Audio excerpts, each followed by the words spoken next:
Please subscribe and don't forget to press the bell icon to get notified whenever we upload a new video. दोस्तों नमस्कार।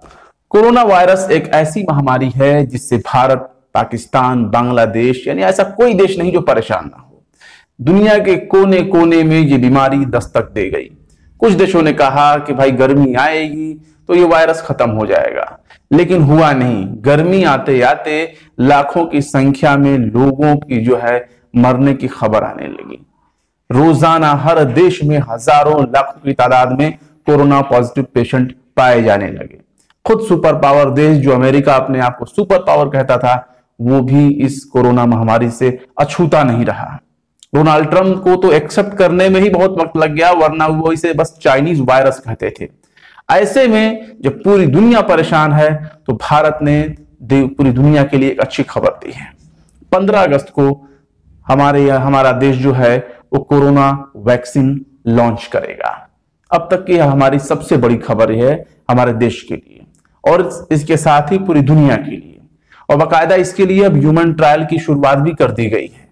और आपको बता दें कि जो Indian council of medical research है ICMR, उसके जो चीफ हैं डॉक्टर बलराम भार्गव, उन्होंने पूरे देश के सभी जो मेडिकल कॉलेजेस हैं उनको पत्र लिख करके कहा है कि भारत बायोटेक के साथ जो है एक साझा कार्यक्रम के तहत इस वैक्सीन को बनाने की पूरी तैयारी कर रहा है। ये लॉन्च जल्द ही किया जाएगा और इसको नाम भी दिया है, इस टीके का जो वैक्सीन, इसका टीके का नाम भी दिया है BBV152 कोविड वैक्सीन, इसका नाम दिया गया और 15 अगस्त को लॉन्च करने की पूरी योजना हो चुकी है। इस बारे में जो मेडिकल कॉलेजेस हैं उनको भी ट्रायल में तेजी लाने के लिए कहा गया है, क्योंकि जितनी जल्दी इसका ह्यूमन ट्रायल होगा उतनी जल्दी जो है हम समय पर इसे लॉन्च कर सकते हैं। इसके लिए देश के एम्स समेत देश के 13 अस्पतालों को क्लिनिकल ट्रायल के में तेजी लाने के लिए कहा गया है, ताकि तय वक्त के मुताबिक, यानी 15 तारीख है 15 अगस्त, तब तक जो है इसे लॉन्च किया जा सके। अब दूसरी बड़ी बात यह है कि बहुत से डॉक्टरों का यह कहना है कि ह्यूमन ट्रायल शुरू होने में कम से कम 1 हफ्ता लग सकता है। आमतौर पर जो ट्रायल होता है वो 6 से 7 महीना उसको लग जाता है पूरा उसे कंप्लीट होने में।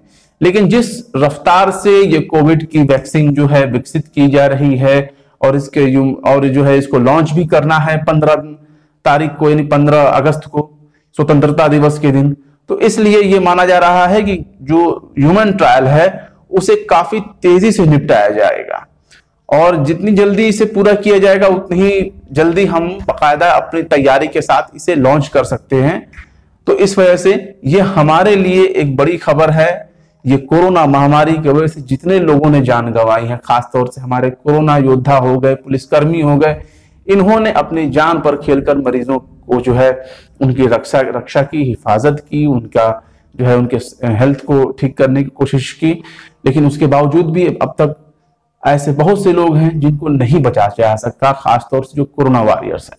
अब डॉक्टरों के ऊपर ही पूरे देश का भविष्य टिका है, क्योंकि ये महामारी एक ऐसी महामारी है जो इसको अगर न रोका गया तो पूरा का पूरा एक देश ही साफ हो जाएगा और सिर्फ उसमें चाहे अपने आप को सुपर पावर बनने वाला अमेरिका हो या लाल आंखें दिखाने वाला चीन हो या गीदड़ भभकिया देने वाला पाकिस्तान हो, कोई देश नहीं बचा है इस कोरोना वायरस से। हर देश खत्म हो जाएगा अगर नहीं रोका गया। क्योंकि इससे पीछे भी जो भविष्य में अगर हम जाएं देखें तो प्लेग जैसी महामारी हुई और भी तमाम तरह की महामारी हुई, उसमें लाखों लोगों, सैकड़ों लोगों की जान तो ऐसे खत्म हो गई, लगा जैसे वहां कोई आबादी ही नहीं थी। तो इस वजह से एक बड़ी खबर है कोरोना वायरस को लेकर के, और इस वैक्सीन को जो है वो हैदराबाद की एक कंपनी है भारत बायोटेक, उसके साथ मिलकर सरकार इसे विकसित करने की पूरी कोशिश कर रही है और जिसको लॉन्च किया जाएगा इसका शुरुआती जो नाम निकल करके सामने आया है उसका नाम है कोवैक्सीन। और ये जो वैक्सीन है ये अपने अंतिम चरण में पहुंच चुकी है और इसी जुलाई में इसका ह्यूमन ट्रायल शुरू हो जाएगा। तो इसलिए ये एक बड़ी खबर है पूरे देश के लिए और भारत के लिए भी। तो इस तरह से आप देख सकते हैं कि कोशिशें हर देश कर रहा है, लेकिन उतना खुलकर कोई नहीं बोल रहा। सब पहले अपने तर्ज पर शुरू कर रहे हैं। रेमडेसिविर जो एक दवाई लॉन्च की गई, अमेरिका ने जो है 90%, 80-90% जो स्टॉक है उसे अपने लिए रिजर्व कर लिया। तो अब ऐसे में सवाल ये है, क्योंकि वहां ज्यादा लोग मर रहे हैं, वहां आंकड़े करोड़ों में हैं, लाखों में है पूरे वहां के आंकड़े। तो इसलिए बहुत ज्यादा प्रभावित देशों में है भारत भी। अब भारत भी जो है उसका भी ऐसा नहीं रहा है कि बैकग्राउंड पूरा कई देशों के बाद हो। अब बहुत ही जल्दी भारत में भी चूंकि रोजाना के मामले बढ़ते जा रहे हैं, इसलिए इसे निपटाना बेहद जरूरी है।